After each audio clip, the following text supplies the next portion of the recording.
When you look at some of the best known brands in the world, you don't need reminding about what they are or what they do. For example, what about this one? Or this one? Then there's this one, and their main rivals, this one. And even though, with one exception, none of these brands actually have the name of the company or the product in them, you can tell by looking exactly what the company is and exactly what they make. For example, you can tell just by looking at this collection which company makes running shoes and which company makes computer software. And in fact, if a brand is really successful, you only have to see its name or logo, even out of context, to be reminded about what the company does or what the product is. I mean, for example, take a look at this photograph here. Now, if you're familiar with the brand, you'll know that even though it's on the side of a racing car, it's got nothing to do with motoring, it's got nothing to do with motor racing at all. But you know exactly what it is. And if you live in a market where they don't sell this, I'll tell you it's an energy drink. But if you do live somewhere where they do sell this product, you'll know immediately exactly what it is just by looking at the brand. And it's the same online as it is offline. So you need to be consistent. So if let's say you're Sam Owen 101 on Facebook and new video for you on Twitter and new video to go on YouTube and Sam Owen's video productions on LinkedIn and new videos for you on Pinterest, well, nobody is going to know that you're the same person or the same business. Likewise, if your website has one color scheme and your Facebook page has another and your Twitter feed has another and you use a different logo on your letterhead than you do online, well, quite frankly, people are not going to take you seriously. So how can you be consistent? Well, really, this is something that you must do from the very beginning. So when you're just starting out, you need to decide on a business name.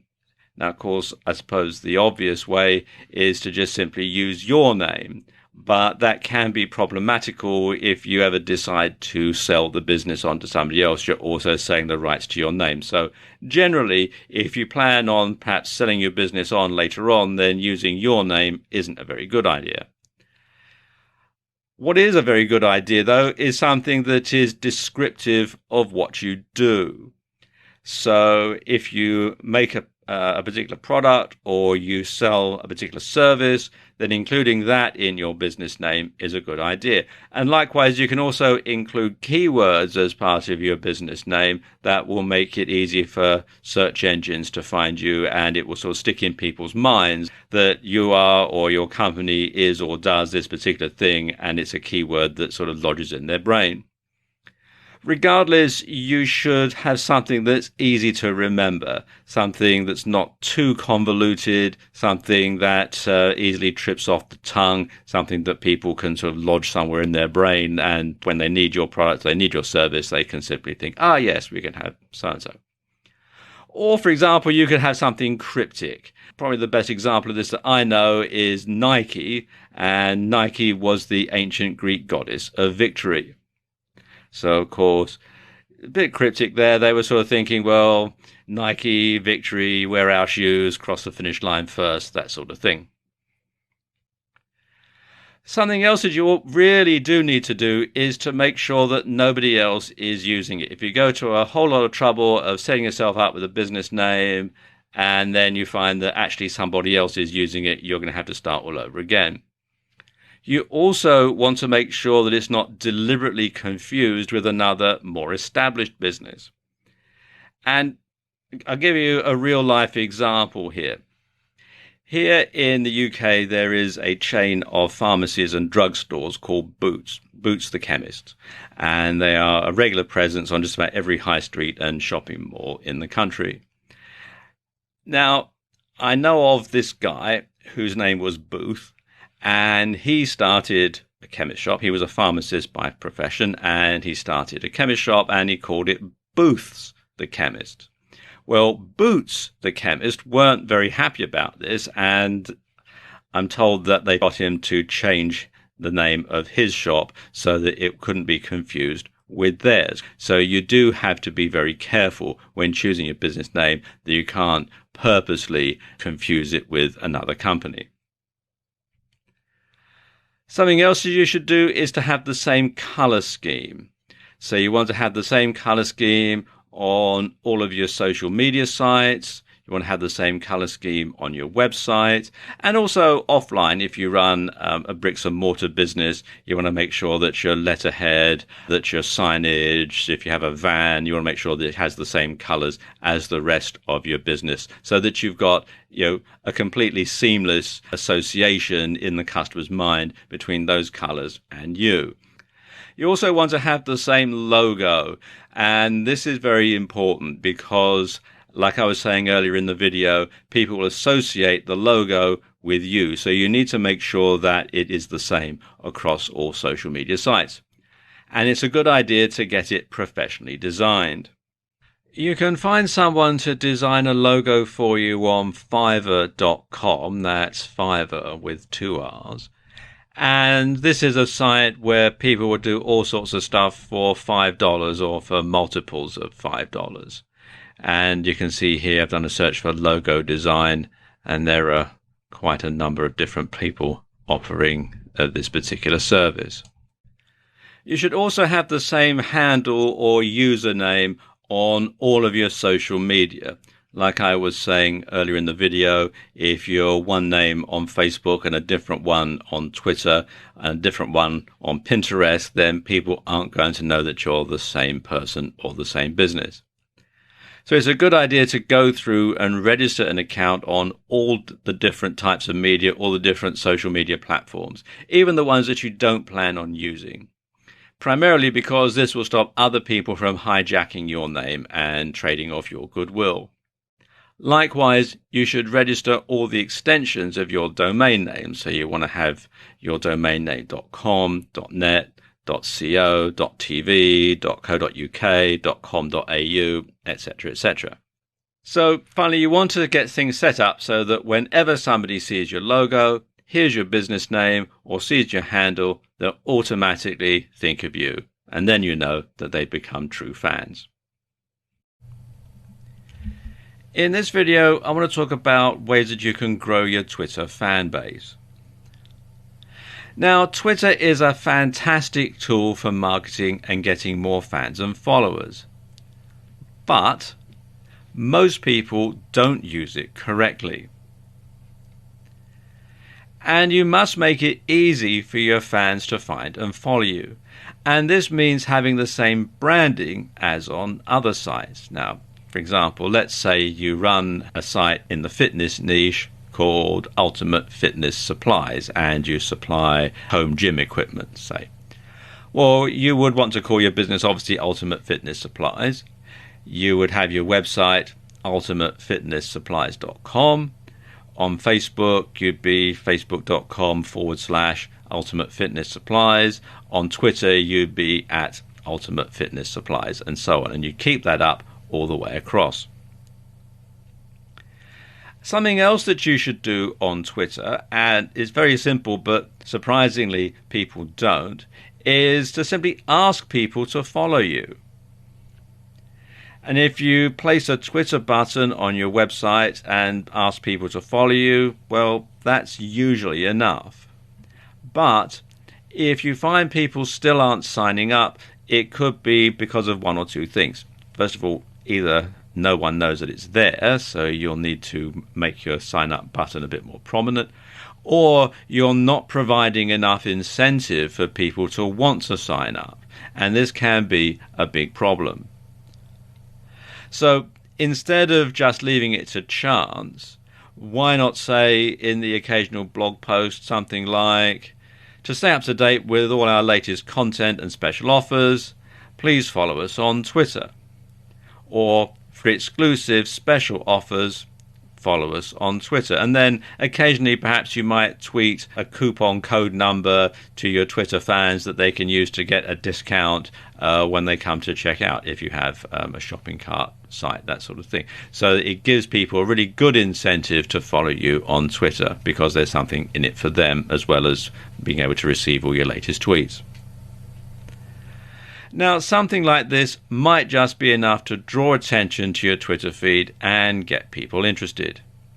And this works even better in video, so if you occasionally vlog, be sure to ask people to sign up at the end of each video, and you can perhaps have a graphic that says, follow us on Twitter, and then your Twitter tag, etc.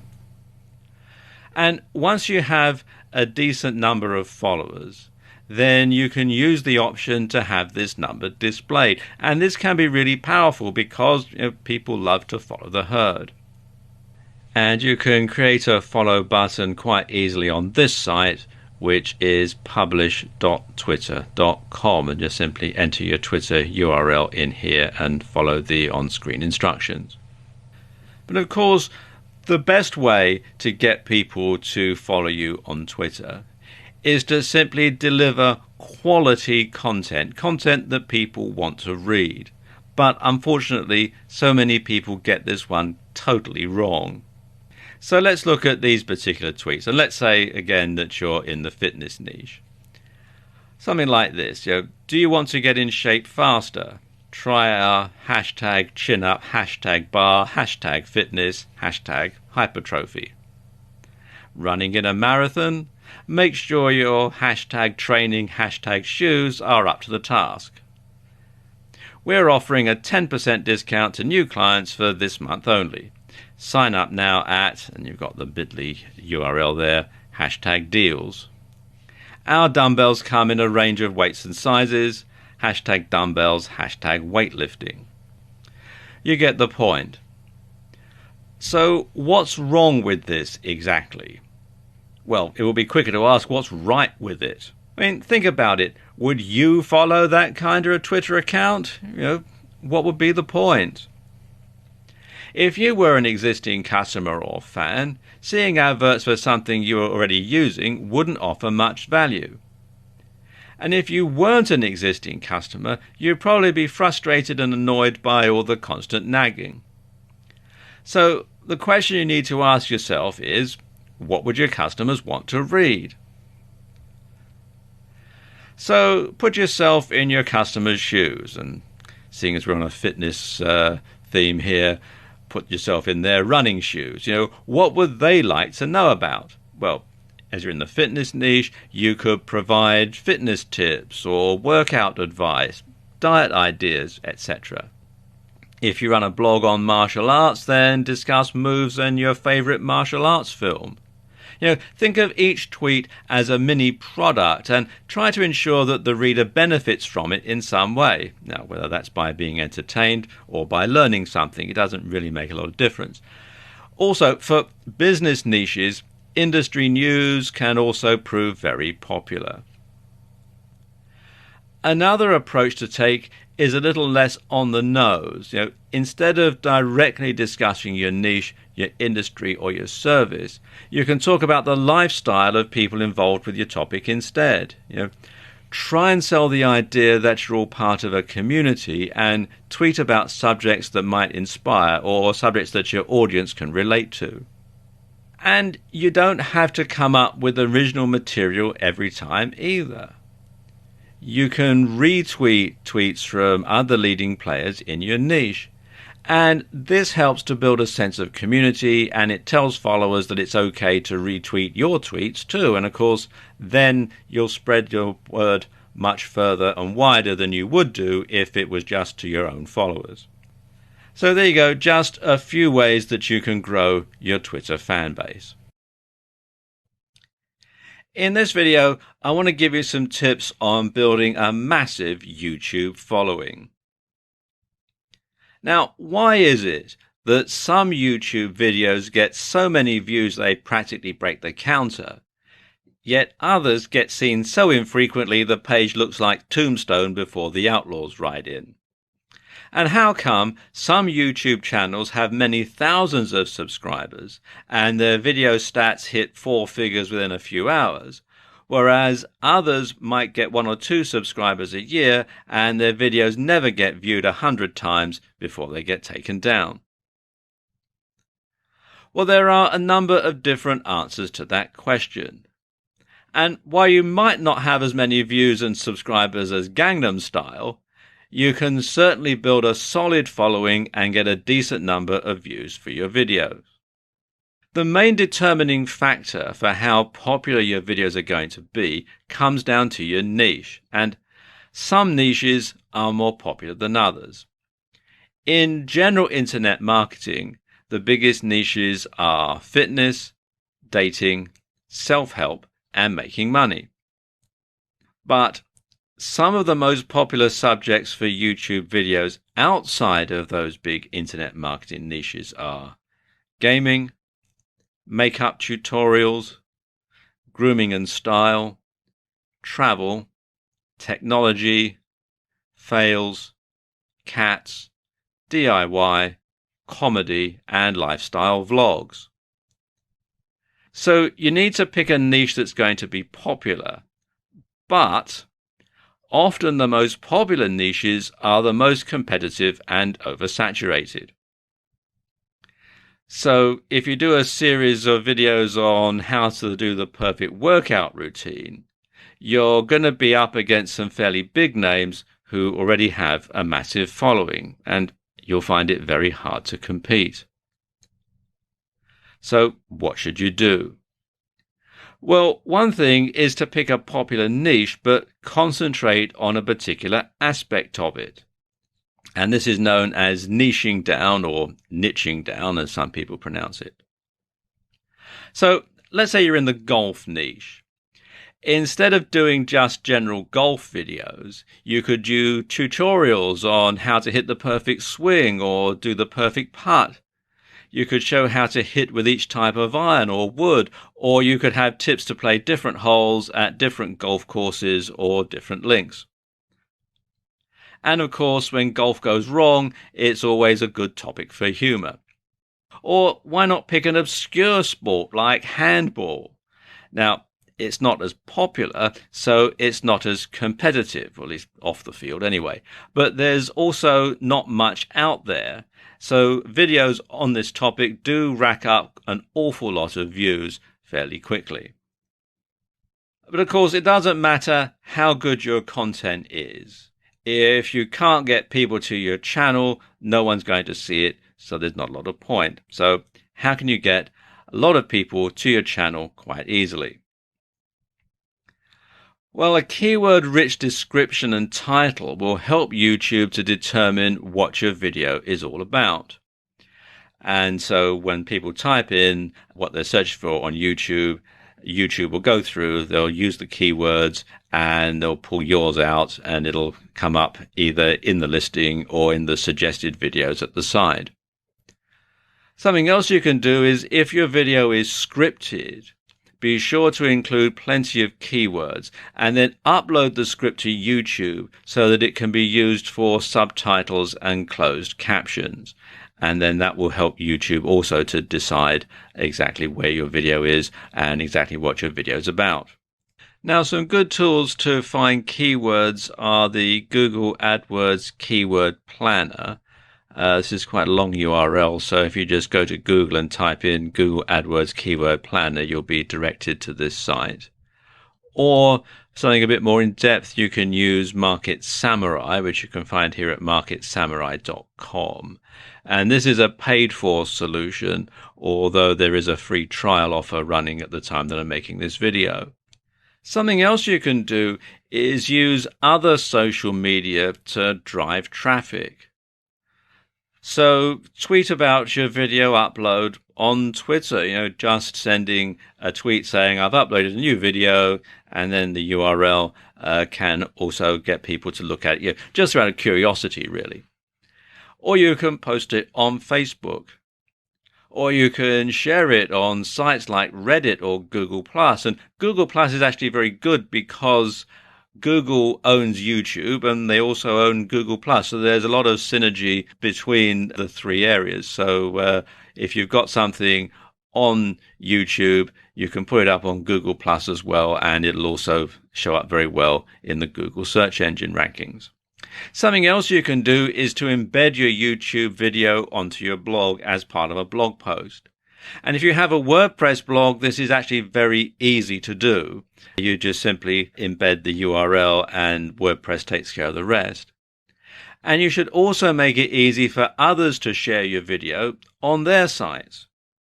To make your YouTube videos easy to share, make sure that all this works properly once you've uploaded your video. You want to make sure that there is a URL or share link that people can access, and that they've got the buttons here that people can share on various other social media sites. Also to make sure that you've got the embed code, like here, to go on an HTML site, and that people can email your URLs. You have to sign in to do this, and I haven't, but usually there'll be a link here that you can use. In this video, I want to show you ways of getting more Facebook fans. Now, basically, there are two ways of getting more Facebook fans. You can either grow your following organically, or you can buy advertising that promotes your Facebook page. Now, let's talk about how you can grow your following organically, because that's probably the best way of doing so. It's certainly the cheapest. And of course, the best way to grow more Facebook fans is to give them a reason to visit your Facebook page. And basically that means posting useful, interesting content. And if you post stuff your target audience wants to read, they will, first of all, read it. They'll like it. They'll follow you so they can read more of it. And they'll tell others who might be interested too. So you'll grow your fan base that way. When you're posting content, it's always a good idea to post a picture or a GIF alongside your post. And it makes it more eye-catching and interesting. And if possible, you should post an original picture if you have one, preferably one that ties into the content of the page and perhaps shows you in it as well, because then it basically cements it and ties it all together. You should also have share buttons on your website or on your blog. And this can encourage people to like, share, and follow you on Facebook. You should also interact with the comments and respond. Don't just simply post up your Facebook page and then go away and don't come back until you're starting something else. Join in the conversation, be a part of the community, make sure that people know that you're going to interact with them if they post a comment on your Facebook page. And you can also use other social media to promote your page, things like YouTube, Twitter, Pinterest, Reddit, etc. You can all link them together so that they go back to your Facebook page. In fact, if you're posting a video on YouTube, this is actually very easy because you can simply put something at the end that says follow us on Facebook and gives the URL. So it is actually quite easy to do it that way. The other way that you can get more Facebook fans is by purchasing advertising so that it leads people to your page who perhaps wouldn't stumble upon it organically. Now, Facebook ads, which is what the system is on Facebook, work in a similar way to Google AdWords. In other words, they're PPC or pay-per-click. But unlike Google AdWords, they're more varied and they can be more tightly targeted. For example, you can target people by their age, gender, location, interests, marital status, etc., etc. Now let's look at the different types of ad that you can have on Facebook. There used to be all sorts of different types, but now they whittled it down to just a few. And I suppose the most popular one is the promoted post. And the supported placements for that are in the right column, mobile feed, and news feed. And this is a great way of getting a larger audience engaged with an important piece of content or promotion. And for a set budget, you can boost a post which will increase its visibility in the feed of people who like your page as well as their friends. So again, it's going to get them right in front of the post that you want them to read. Then there's the boosted post, which is slightly different, and its supported placements are right column, mobile feed, and news feed as well. And it's available to pages with 50 likes or more, and it's basically a simpler version of promoted posts. And you can choose fans of your page and their friends, or you can choose to select by targeting criteria. Then there's a domain ad, and the supported placement for this is the right column. And domain ads are essentially adverts that appear in the sidebar and point directly to a website that you're hosting, so you can go straight to your website. And these are perhaps the simplest form of ads and are composed of a simple heading and a block of text. And it's a bit like Google AdSense, if you're familiar with that type of advertising, AdWords, AdSense. Then there's the multi-product. And this is placed in the newsfeed and the mobile newsfeed. And multi-product ads, as you would expect, display multiple items on a slideshow type display that lets users browse and shop right from Facebook. And this is incredibly powerful for e-commerce stores, and it means you're really only posting one ad to promote a whole range of products. Then there's the page like. And this supported placements for this one is the right column, newsfeed, and mobile newsfeed. And this is an advert for your Facebook page, essentially. And with these, you're trying to increase your number of likes so that you can generate a bigger audience to market to. Then there are video ads, and the supported placements are the right column, newsfeed, and mobile newsfeed. And video ads lets you showcase a video.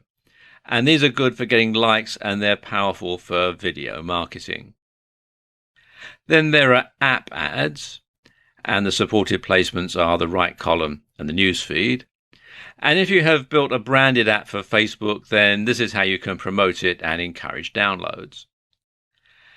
Then there's an event ad. Now, these are in the right column, newsfeed, and mobile newsfeed. And they, as the name would imply, allow you to advertise events. And this can be useful for increasing interest for a company launch event, for instance, or a conference, or if you've got a bricks and mortar store and you're running a special event or a promotion, then you can use this to tell people about it. And finally, there's an offer. And the supported placements are the right column, newsfeed, and mobile newsfeed. And an offer advert is useful for companies who want to market a special offer. And anyone who clicks on your ad will be emailed a code that they can use in order to redeem your special offer. And this is great for encouraging sales. And all of these different ways will help you to build your fan base, because even if it's something like an offer ad, people are going to know about your Facebook page, and you can encourage them to like you and follow you and so on. So this is just a few ways that you can build your Facebook following, build your Facebook fan base. Instagram and Pinterest are often overlooked by marketers, which is a big mistake, because you can actually generate a lot of traffic and sales from these particular two types of social media. Now, for the uninitiated, I better explain that Instagram and Pinterest are picture-based media. And they cater mostly for a female audience and are generally reached via smartphones. So let's look at each of these in a bit more detail. First of all, Instagram. Now, Instagram is an app that's growing in popularity. It has over 300 million users, and it's adding more every day. Now, at its most basic, Instagram is an image sharing app, and a fairly low quality one at that. But that's not to say it can't form a key part of your social media strategy. In fact, some really big companies are using Instagram to get their message across. Companies like Sharpie, Starbucks, and Target, to name but a few. And sports teams like the LA Clippers basketball team are heavy Instagram users too. And there are two good uses that you can put Instagram to. One is influencer marketing, and the other is local marketing. Influencer marketing means you find someone who already has a large following on Instagram and has established themselves as an authority. And these people will have the ability to sway the opinions of a large group of followers, which of course is where you eventually want to be. So instead of spending months or years trying to reach this point, why not piggyback on the success of someone who's already got there? Or to put it another way, why not see if you can't get someone to post on your behalf to their audience? Of course, there needs to be something in it for them, and this could mean that you pay them, you promote them on another social media in exchange for them promoting you, something like an ad swap, but on social media rather than email. Or you could just try targeting influential members of the public and hope that they'll like your brand enough to do it for free, although that doesn't happen very often, if I'm honest. Likewise, when you've built up a large Instagram following, you can offer to post for other people in your niche in return for them posting for you in another media, so you can spread your net a bit wider. Instagram is also great for local audiences. And this is because the pictures have an optional location tag, which you can use to help users geolocate your bricks and mortar store. And this can be very useful for drumming up business. So say, for example, you have a hairdresser's or a salon.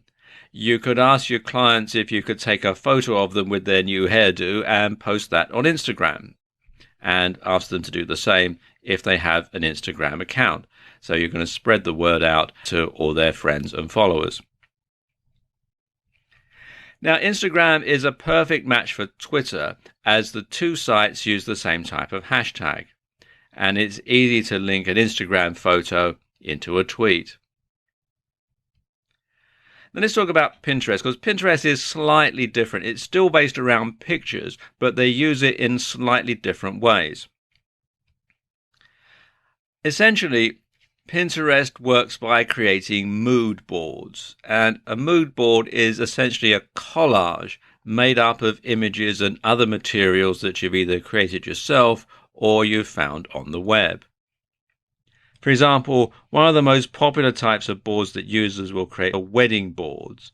And when an engaged couple begin planning their wedding, they'll often start by creating a Pinterest board and then looking for inspiration.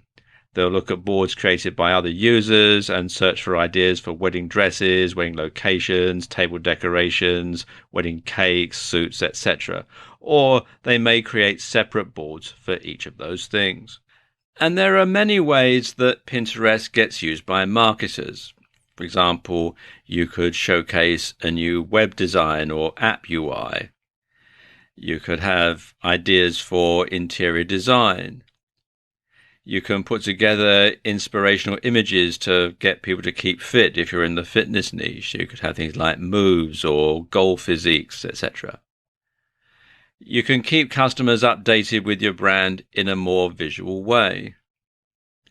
You could perhaps, if you have a clothing site, you could have fashion and outfit ideas. If you're a tattoo artist, you could showcase tattoo ideas and much more. Now, beyond the basic features, there are also some more advanced options and tools on Pinterest that are going to be especially useful for marketers. And one of them is rich pins. Now, rich pins, as it says here on the page, are pins that include extra information right on the pin itself. And there are 6 types of rich pins.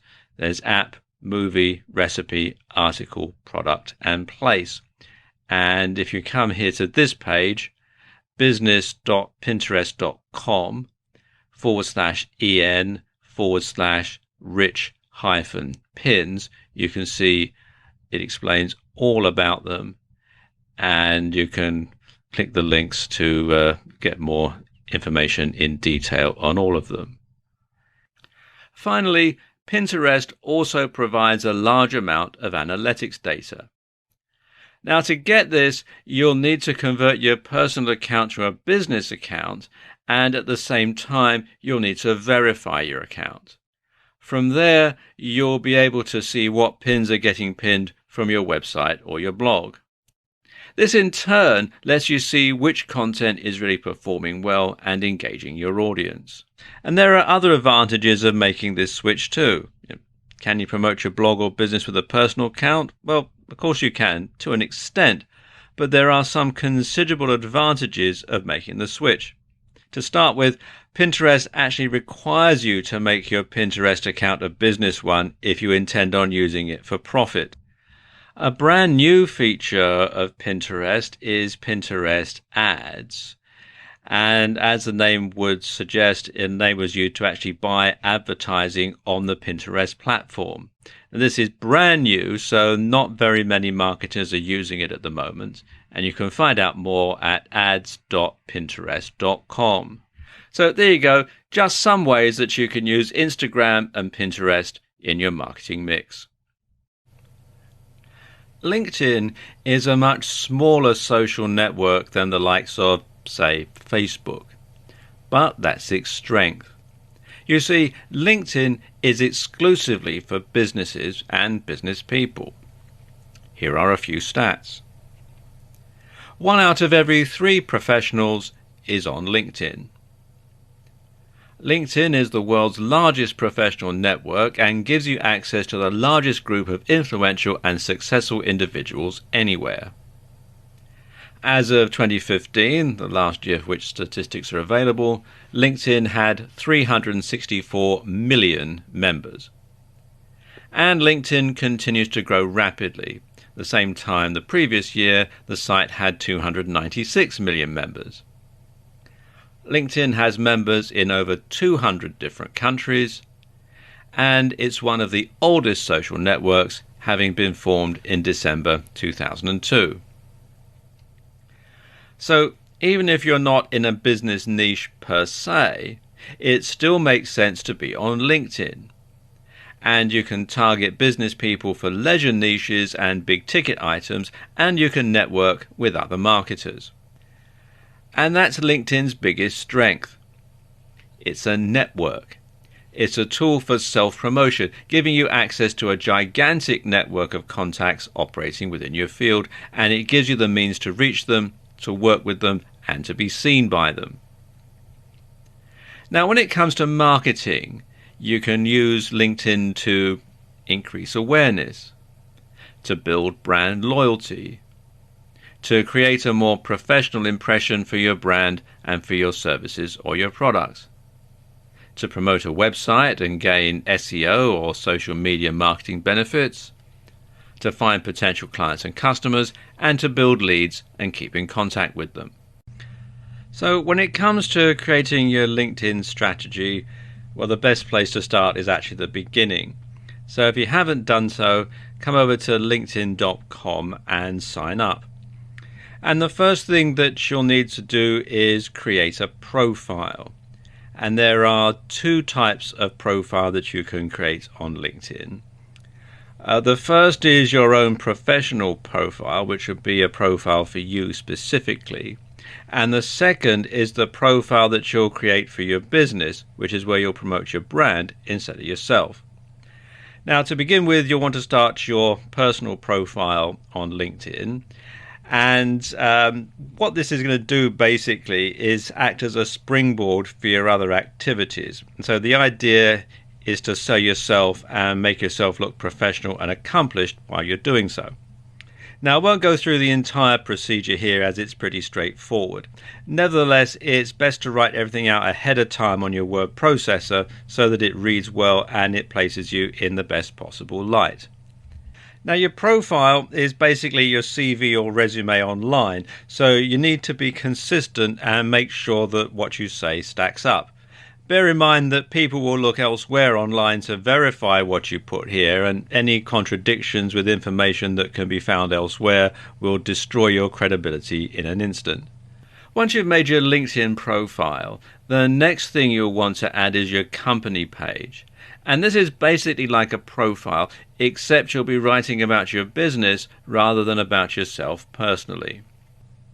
And this means you should write in a manner that sounds a little more detached and professional, and you should focus on the value proposition. How do people stand to gain from using your products or services, as well as things like the mission statement and goals. Now, they do rather hide how you set up a company page. So if you come to linkedin.com/company/add/show, then you fill in your company name, your email address, you check the box here that says I verify I'm an official representative, and then click continue. Now, your email address at the company must be at the company domain. So if you try and enter a Gmail address in here, for example, you'll get rejected. Now, there are two main ways you can reach an audience on LinkedIn for free: influencer marketing and content marketing. You can also buy paid advertising, but I'm not going to cover that in this video. Now, influencer marketing means you're going to stop trying to reach as wide an audience as possible with your own marketing, and instead you're going to focus on the quality of the audience that you market to.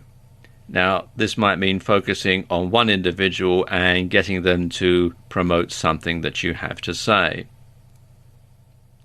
So, for example, if you were to take conventional marketing on Twitter, I know we're talking about LinkedIn, but let's talk about if you're going to do this on Twitter for a moment. Now, you might spend countless hours trying to build your number of followers and then trying to create new content to help increase your engagement. And over countless hundreds of hours spread over months or even years, you will build enough of a following to become an influencer in your niche and start getting more business every time you tweet. Well, with influencer marketing, you skip this step. Instead, you focus on creating a relationship with someone who already has a huge amount of influence. Now, let's take Bill Gates, for example. If you could somehow reach Bill Gates and get him to tweet about your product and to include your Twitter username, you would certainly get thousands of new followers overnight and gigantic sales for your products or services. So in other words, you could leapfrog all of the competition by going directly to a key influencer who has the ears and hearts of your audience. And this way, a single retweet, guest post or shout out could be of an order of magnitude more effective than hundreds or even thousands would regularly be. The problem is Bill Gates probably doesn't want to shout out for you on social media, and you probably have no means of reaching him anyway. People like Mr. Gates get spammed by hundreds, if not thousands of people every day, and probably have an army of minions to wade through it all for them. Only the really important messages from people that they know and trust get through.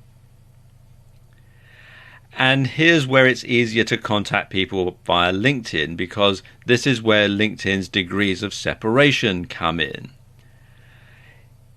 If you could find someone who knew someone who knew someone who knew Bill Gates, you would be connected by 3 degrees of separation.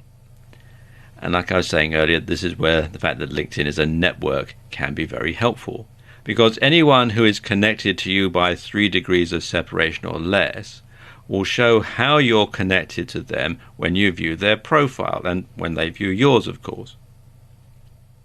So you'll be able to go onto LinkedIn and see the people you need to go through to get an introduction to Bill Gates. And what's more, if you're connected by someone with 3 degrees or less, you'll be able to send them InMail. Now, this is a message they'll receive in their LinkedIn inbox, which statistically has a good chance of being opened. And suddenly it becomes all the more possible that you could reach a big influencer in your niche. And then there's content marketing. Now, like influencer marketing, it's an incredibly powerful marketing tool. In fact, content marketing is considered the natural evolution of search engine optimization, and it's now an integral part of almost every business's marketing strategy. And content marketing means putting high quality articles onto your blog and posting them on LinkedIn to share with your connections. It also means joining groups and participating in the discussions. Now, don't use these as tools for direct selling, because that's going to be a real turn-off. Instead, what you're doing is converting your LinkedIn connections into potential fans and regular visitors to your website or blog. And this might also lead to some people signing up to your mailing list or even becoming direct customers or clients if your site is good at converting. At the same time, if you keep posting great quality content to your LinkedIn network, you'll find that they start to think of you as someone who knows what he or she is talking about with regards to that subject or niche. And this is the other huge benefit of content marketing. It allows you to demonstrate your knowledge and to give your visitors a free taste. And eventually, they should come to consider you as a leading authority in your field. And as such, they might seek out your opinion when looking for products, services, and other ways to spend money. And it's at this point you become an influencer yourself and give yourself a platform through which to launch joint ventures, launch partnerships, or other business ventures. And it's all down to participating on LinkedIn. LinkedIn has its own advertising platform that enables you to directly advertise to other members of LinkedIn. And this is perfect if you're a B2B marketer or you target a business-related niche. Essentially, this is a PPC network, in other words, it's pay-per-click, that works similarly to Facebook or Google AdWords. So you only have to pay when someone actually clicks on your ads, although you can also pay per impression. And you'll generally only pay a few cents for each click, but the more you pay, the more often your ad will appear, just like on Facebook or AdWords. And this is very effective because it means you don't have to pay anything if your ad is ineffectual and doesn't generate any traffic whatsoever. Like Facebook ads and Google AdWords, LinkedIn allows you to carefully target who sees your ads. And this is fantastic for B2B organizations as it lets you specifically market to decision makers within your industry. What's more, LinkedIn ads also work incredibly well for recruiting. Now, there are two main types of advertisements, the two that are most popular, and they are sponsored content and text ads. And that's what I'm going to concentrate on in this video. There are also display ads, dynamic ads, and sponsored in-mail, which is a bit like sending out a solo ad, but to people on LinkedIn rather than through email. Now, sponsored content does exactly what it says on the tin. You basically pay to get your article or post in front of the sort of people you want to read it. Now, when you're doing this, you should make this article direct and not too wordy, because lots of people access LinkedIn on smartphones. And you should include a call to action at the end. Now, don't make it a blatant sales pitch, though, or you'll just put people off reading it. Consider it a free taster for your product or service. Now, text ads are similar to the sort of ads that you see as Google AdSense. And these appear at either the top or in the sidebar of LinkedIn pages. And just like with AdSense / AdWords, they should be short, compelling, and irresistibly clickable. But the best thing about LinkedIn's ads program is it's really super targeted. And the platform lets you drill down and target audiences based on location, gender, age, LinkedIn groups they're members of, skills they've listed, schools they attended, or colleges and universities they graduated from, and much more. And a unique advantage that LinkedIn advertising has over AdWords or Facebook, though, is the ability to target by company name, business category, industry size, job title, and seniority. So if you only want to reach vice presidents of marketing in North American digital technology companies with more than 500 employees, you can.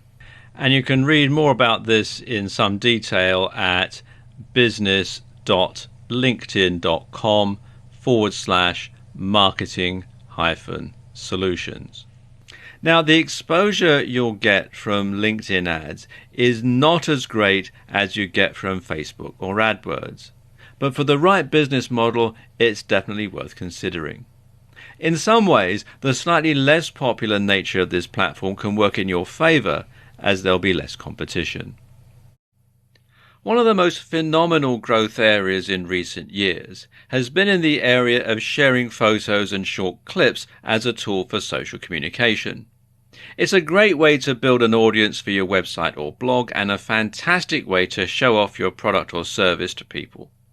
As more and more people get smartphones, and most of the platforms we're going to cover in this video are smartphone based, this can only get bigger.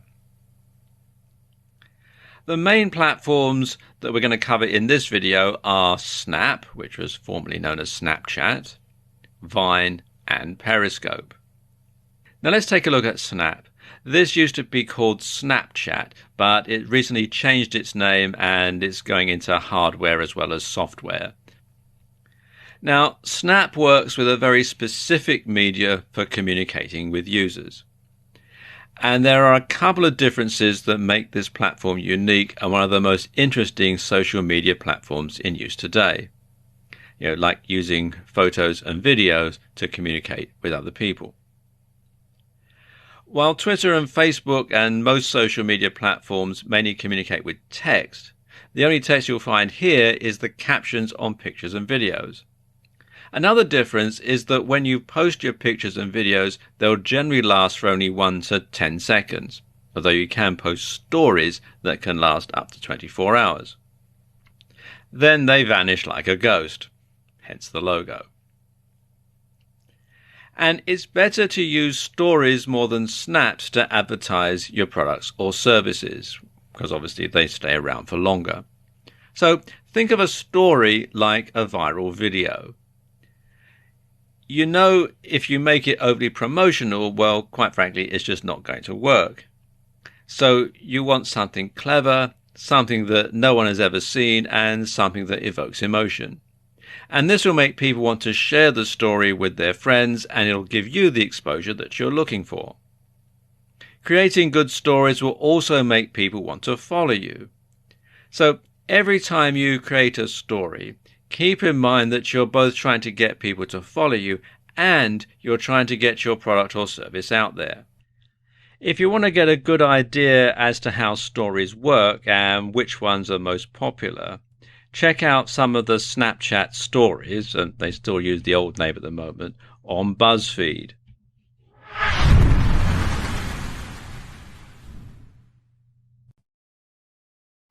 Breaking news. Snap Incorporated is releasing a new piece of hardware, Snap Spectacles.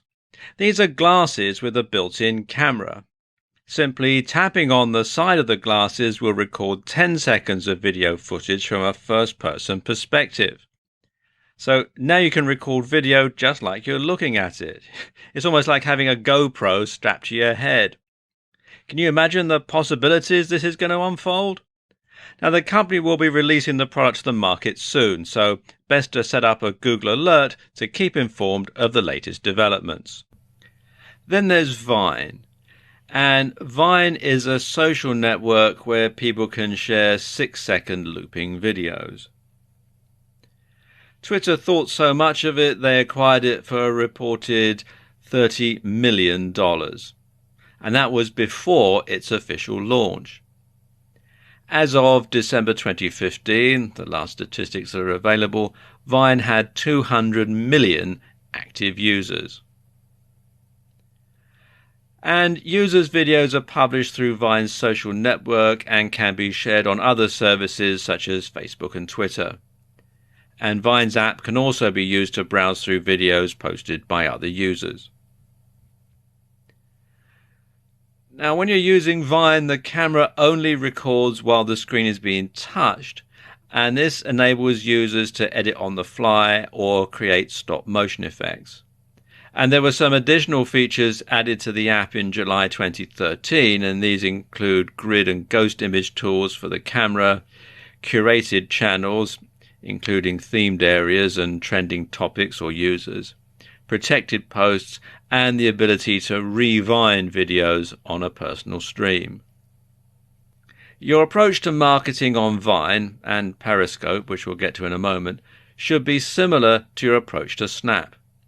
Entertaining, shareable, and not salesy. And you can see some Vine videos and download the app at vine.co. Finally, there's Periscope. Now, Periscope is similar to Vine insofar as it streams short videos. The key difference is that Periscope streams videos live. And when you use Periscope, you'll find that you're presented with a map of the world upon signing in. And on this map are various points where you can see people who are currently streaming video. So simply click on the dot on the map and the name of the broadcaster, and then you can tune in and start watching what they're filming. It's a bit like having your own TV station in that respect. And you can then comment on the video, you can ask questions, you can like it, you can follow the person, or you can leave and watch something else. And in addition to the same strategies as for Snap and Vine, you can also use Periscope to get traffic to a website or visitors to a bricks and mortar store by running a flash offer. The geolocating feature means users can pinpoint where you are at that very moment. Now, these are just 3 of the new and exciting photo and video apps out there, and new ones are being developed all the time. By honing your strategy on these platforms, you'll be in pole position to start marketing on the newer apps, and as soon as they launch, which will put you one step in front of the competition. In order to get the best results from your social media marketing efforts, you must be everywhere and post to more than one social media platform at a time. And this can be accomplished in several different ways. You can spend some time each day on social media, but give your attention to a different platform every day. So, for example, you could update Facebook every Monday, tweet to Twitter every Tuesday, pin to Pinterest every Wednesday, upload a video to YouTube every Thursday, log in to LinkedIn every Friday, snap a story on Snap every Saturday, and collapse into a heap on Sunday. There's got to be a better way. Well, there is. You can post the same or similar content to more than one social media platform at a time. And this can help spread the word about you, your products or services. And you can save yourself a ton of time in the process. For example, you could download videos from Vine or Periscope, edit them together, and then upload the result to YouTube. Not only will you be able to get more subscribers and views to your YouTube channel, but you'll also be able to reach an audience that doesn't own a smartphone and therefore wouldn't have seen them on those other platforms. Downloading these videos is easier than you think. Just go to Vine Video Download, which is www.vinevideodownload.com, or Scope Down, which is www.downloadperiscopevideos.com, and follow the on-screen instructions. It's all really quite straightforward. When you post an article on your blog, rewrite it slightly and upload it to your Facebook page and to LinkedIn. You'll need to rewrite it so you don't get hit with a duplicate content slap on Google, but by writing it ahead of time in your word processor, this can be accomplished quite easily. Twitter and Instagram have similar hashtags, so when you post a new picture to Instagram, tweet about it on Twitter. You can also pin the picture onto your Pinterest board. 3 social media sites covered in just a few minutes. You can also post your latest tweets on Facebook, or use them as a comment in a LinkedIn group, although of course you must make sure that it is relevant. By doing it this way, you can save time and effort and spread the word about you, your products or services much wider and much quicker. Your blog should be the hub of your social media strategy. I'll explain why in this video. There are a number of reasons why you should do this. First and foremost, everyone should be able to access your blog regardless of what operating system they're using and regardless of whether they're using a PC, a tablet, an iPhone or an Android device. Everybody should be able to get to your blog page regardless. So once you've got people to your blog, you can then point them in the direction of your various social media platforms. And if you have a WordPress blog, this is particularly easy as there are a number of plugins you can get to integrate social media. First and foremost, though, you should host your own blog on your own domain and on your own web server account. And this gives you more control than hosting on WordPress.com. So let's talk about integrating Twitter and your blog. Now, there are 2 ways that you can sync your Twitter account and your blog. You can incorporate a feed of your latest Twitter tweets into your blog sidebar, or you can automatically let Twitter followers know that you've updated your blog with a new post. For the former, you can use the Twitter Feeds plugin. Now, each time you post a tweet, it will automatically be displayed on your blog, which has the added bonus that your blog content will change slightly and Google will treat it as new content and update its rankings in the SERPs accordingly. For the latter, you can use the WP to Twitter plugin, which will send a tweet to your followers to let them know that you've just made a new blog post. And both of these plugins can be installed from within the WordPress dashboard, and they're both free. And the same goes for Facebook. With the Facebook Auto Publish plugin, you can publish posts automatically from your blog to Facebook. You can publish your post to Facebook as a simple text message, a text message with an image, or as an attached link to your blog. And the plugin supports filtering posts based on custom post types as well as categories. And again, this can be installed from within the WordPress dashboard. Embedding a YouTube video into your blog is easy. To embed a YouTube video into your WordPress blog is very easy. All you do is copy and paste the URL into your blog post and WordPress will work out the embed code for you. So you don't need to do any coding or anything like that. Just copy and paste the URL and the WordPress software will take care of the rest. And don't forget, you can simply insert pictures that you've uploaded to Instagram or Pinterest into WordPress very easily. So why not do that as a separate post and then share it on other social media? Finally, you should make it easy for visitors to your blog to share your content as widely as possible. And the easiest way to do this is with the Shareaholic plugin. And the Shareaholic plugin basically puts a bar at the bottom of every page and every post on your WordPress blog, although you can set it up so that some things like, for example, your shopping cart, if you have a shopping cart site, don't get shared. But what it does is it means that people who come to your site can simply click on the button and share the details about your site on their social media. So it helps you spread the word about your blog, about your site, far and wide on all sorts of different social media. And you can set it up to decide what social media you want your content shared on, and as I was saying, what pages you want to have shared. So it's fully customizable and you can install it from within the WordPress dashboard. So there you go, a few ways that you can make your blog the hub of your social media activities and spread your message far and wide.